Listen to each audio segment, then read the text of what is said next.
नमस्कार मंडळी, स्नेहरंग यूट्यूब चॅनलमध्ये मी स्नेहा पराडकर तुमचं खूप खूप स्वागत करत आहे।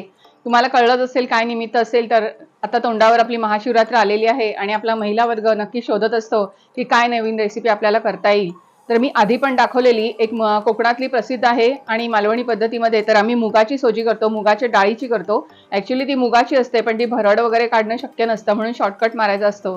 तर आपण मुगाच्या डाळीची सोजी करून दाखवणार आहोत आणि ही खूप पौष्टिक असते।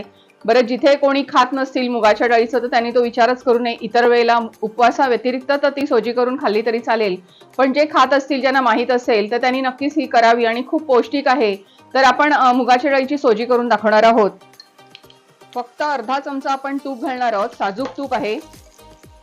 पाठी मी मुगाची डाळ घेतलेली आहे। मुगाची डाळ खरपूस अशी तुपावर मस्त खमंग परतून घ्यायची, अगदी लालसर करायची आपल्याला ती। आपण टोपामध्ये 1 ग्लास पाणी ठेवलेलं आहे, उकळत ठेवलंय आणि ही अशी पावडर करून घेतली आहे। मूग डाळची आपण भाजून घेतली होती तर रवा अशी पावडर करायची आणि मी आता ह्याच्यामध्ये टाकणार आहे ती। कोकणातलं असल्यामुळे आपण गुळाचाच वापर करणार आहोत ह्याच्यामध्ये।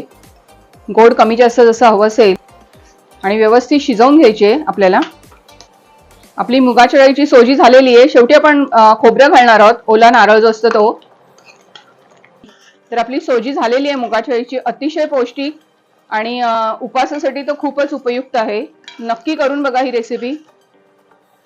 आपण ती काढून घेऊया।